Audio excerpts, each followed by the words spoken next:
गौमूत्र पे आपने रिसर्च की है, क्या है पूरा उस खबर का सच? हमने 3 नस्लों की गायों के मूत्र पे, गायों की ना कह के हम कहें बछड़ियों के मूत्र पे रिसर्च की है, भैंस की कटड़ी के मूत्र पे रिसर्च की है और मनुष्य के मूत्र पे भी रिसर्च की।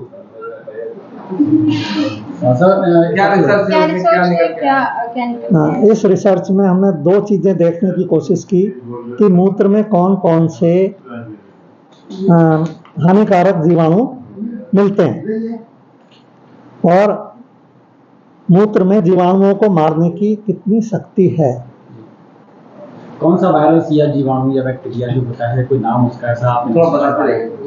जो सबसे मुख्य तौर पे जो जीवाणु जो बहुत ही इम्पोर्टेंट हैं जो मिले हमें, वो साल्मोनेला मिला जो टाइफाइड करता है, हमें इकोलाई मिला, क्लेब्सिला निमोनी मिला, एसिनेटोबैक्टर मिला, स्टेफाइलोकोकस मिला।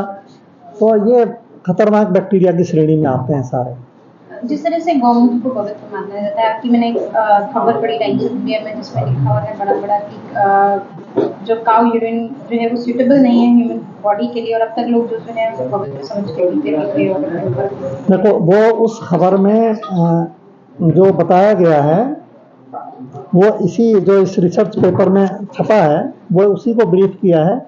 उन्होंने एक शब्द इसमें जो लिखा है फ्रेश काउ यूरिन, उन्होंने गौमूत्र को एक मतलब सीधे गौमूत्र की अगर हम बात करते हैं तो फ्रेश की बात करते हैं। फ्रेश मूत्र जो है फ्रेश का वो किसी भी हालत में मैं नहीं कहूँगा सही है, क्योंकि उसमें बहुत सारे जीवाणु आते हैं वो आपको नुकसान पहुंचा सकते हैं। सर बॉडी में जाके किस तरीके से रिएक्ट करता है? अलग है।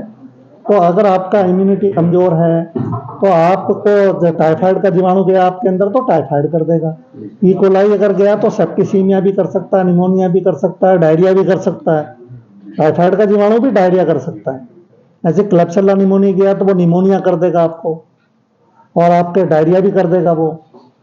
कहा जाता है कि 9 महीने से 18 महीने का जो गाय का जो बछड़ा होता है उसकी यूरिन शायद ज्यादा बेटर बताई। बछड़ा नहीं, बछिया। बछिया बछड़ा और बछियों की हमने कंपैरिजन किया तो बछड़ों के मूत्र में बैक्टीरिया को मारने का कोई गुण नहीं मिला, सिर्फ बछिया के मूत्र में मिला।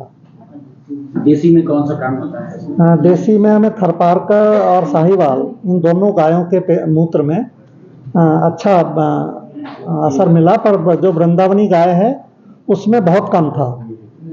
उसके जो जीवाणुनाशक गुणवत्ता थी बहुत कम है, आदमी के बराबर है लगभग। तो गौमूत्र को किस तरह से यूज करना चाहिए, प्रोसेस करके यूज करना चाहिए, क्या किस गौमूत्र को प्रोसेस करके ही यूज करें। और इसमें एक बात ये हो सकती है कि अगर हम टेस्ट कर लें गाय को कि उसके मूत्र में कोई जीवाणु तो नहीं आ रहे, क्योंकि हमें 41 गाय जब हमने टेस्ट की उनमें से 5 गाय ऐसी भी मिली जिनका मूत्र बार बार लिया पर उनके मूत्र में कोई जीवाणु नहीं था। तो अगर हम ऐसी गाय आइडेंटिफाई कर लें टेस्ट करा के तो या तो उनका यूज करें, या फिर अगर हम वैसे ले रहे हैं दूसरी गायों का तो उस मूत्र को शोधित करके फिल्टर करके तब यूज करें। जो गाय है दूध देने वाली गाय उससे आपकी इसका कोई मतलब नहीं है? हाँ, दूध देने वाली गाय के मूत्र में हमने इस पेपर में कोई जिक्र नहीं किया, पर दूध देने वाली गाय के मूत्र में जीवाणुनाशक शक्ति ना के बराबर होती है। कैंडल फिल्टर में डालते हैं, उस जो फिल्टर होके आएगा उसमें कोई बैक्टीरिया नहीं होगा। तो गौरस की तो बात ही नहीं, गौरस को भी इसी ढंग से प्योरीफाई करते हैं।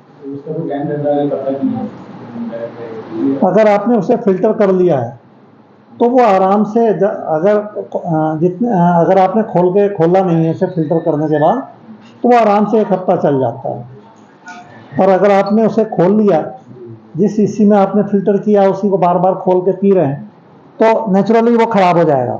वो उतनी जल्दी खराब हो जाएगा जितना ताजा है। दूसरी बात आपकी रिसर्च में ये भी समझ में आया कि जो गाय है जो दूध दे रही हैं, जो कई 2 बछड़े हो चुके हैं जो दूध दे रही है, चाहे भैंस हो चाहे गाय हो, उनकी पेशाब का आपकी रिसर्च से कोई मतलब नहीं है? हाँ, उसका हमसे कोई मतलब नहीं है। हमने सिर्फ बछड़ियों का, जो चरक ने बताया कि बछड़ियों का, कटड़ियों का और जिस टाइप का यूरिन उन्होंने बताया हमने सिर्फ वही यूज किया।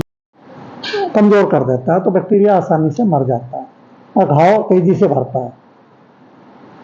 तो अगर यूरिन में कोई बैक्टीरिया खतरनाक टाइप का है तो सर्टेनली वो इन्फेक्शन कर सकता है।